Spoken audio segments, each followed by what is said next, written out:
புனித அந்தோனியார் பல புதுமைகளை தான் வாழ்நாளில் இற்றவரைக்கும் செய்திருக்கின்றார். அதனாலேதான் அவர் கோடி அற்புதர் என்று அழைக்கப்படுகின்றார்.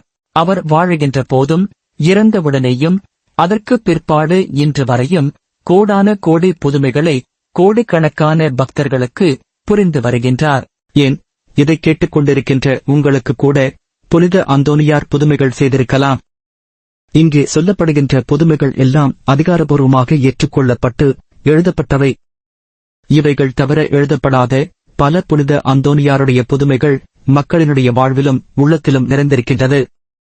இப்பொழுது புனித அந்தோனியாருடைய இந்த புதுமையை பார்ப்போம். அது மறுமலர்ச்சியின் காலம். அந்த காலத்தில் கலைஞர்கள் பலர் தோன்றினார்கள். அவர்கள் எல்லோரும் கிரேக்க ரோமரின் பழங்காலத்தின் தத்துவங்களை கற்றுக்கொள்ளுவதில் ஆர்வம் காட்டினார்கள். இதனால் எங்கு பார்த்தாலும் கிரேக்க ரோமருடைய கலாச்சார சுவடுகளே காணப்பட்டன. அது எந்தளவுக்கு ஆதிக்கம் செலுத்தியது என்றால், உணவு உண்பதற்காக பாவிக்கப்படுகின்ற பாத்திரங்கள், உடுத்துகின்ற ஆடைகள், இவைகள் அனைத்தும் கிரேக்க ரோமா முறைப்படியே அமைந்திருந்தது. இவ்வாறான ஒரு சூழ்நிலையில் இவர்கள் கத்தோலிக்கத்தையும் கத்தோலிக்க மக்களையும் மதிக்கவில்லை. கத்தோலிக்கர்களை இழிவாகவே பார்த்தார்கள். ஒருநாள் அலடினோ டா சால்வடாரா என்றழைக்கப்பட்ட ஒரு நைட் டெம்பிளர் வீரர் புனித அந்தோனியாருடைய நகரமான பாதுவாவுக்கு வந்தார். இந்த நைட் டெம்பிளர் எப்போதும் கத்தோலிக்கர்களை அவமதித்துக் கொண்டே இருந்தார். கத்தோலிக்கர்கள் அறிவற்றவர்கள் என்றும் மூடர்கள் என்றும் நம்பினார். அதையே எங்கும் சொல்லி வந்தார். ஒருநாள் இந்த நைட் டெம்பிளர் வீரர் உணவு அருந்துவதற்காக அமர்ந்தபோது உணவு பரிமாறுகின்றவர் புனித அந்தோனியார் செய்த அநேக அற்புதங்களைப் பற்றி மிகுந்த ஆர்வத்தோடு அவரிடம் சொல்ல ஆரம்பித்தார். இந்த அற்புதத்தை கேட்டு அந்த வீரர் அதை நம்ப மறுத்தார். அத்தோடு புனித அந்தோனியாரை கேலியும் செய்தார். இதன்பின் உணவு பரிமாறுகின்றவனை பார்த்து அந்த வீரன் ஒரு சவால் விட்டான்.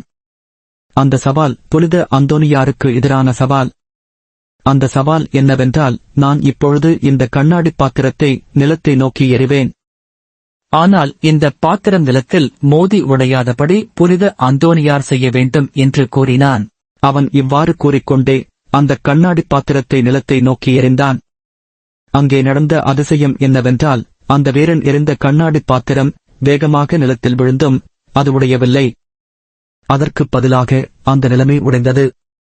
கண்ணாடி பாத்திரம் உடையவில்லை. இதை பார்த்து அந்த வீரன் திகைப்புற்றான். இது உண்மையிலேயே புனித அந்தோனியாரின் அற்புதம் சென்று கூறினான். அவன் இயேசுவில் விசுவாசம் கொண்டான். திருமுழுக்கு பெற்று கத்தோலிக்க மதத்தை ஏற்றுக்கொண்டான். இது புனித அந்தோனியார் செய்த புதுமைகளில் ஒன்று.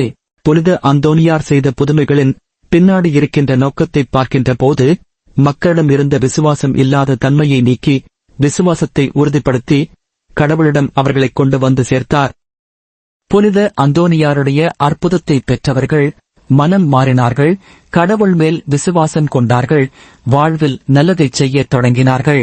இன்றும் புனித அந்தோனியாருடைய நன்மைகளைப் பெற்று பல மக்கள் இறைவன் மேல் தங்கள் விசுவாசத்தை வலுப்படுத்தி சிறந்த மக்களாக, முன் உதாரணமுடைய மக்களாக வாழ்கின்றார்கள். இந்த செய்தி உங்களுக்கு பிடித்திருந்தால் இந்த சேனலை சப்ஸ்கிரைப் செய்யுங்கள். அத்தோடு லைக் பண்ணுங்கள். உங்களுக்கு வேண்டியவர்களோடு இந்த செய்தியை ஷேர் செய்யுங்கள். இதை கேட்கின்றவர்களுக்கும் இதன் மூலம் நன்மை கிடைக்கட்டும். நன்றி.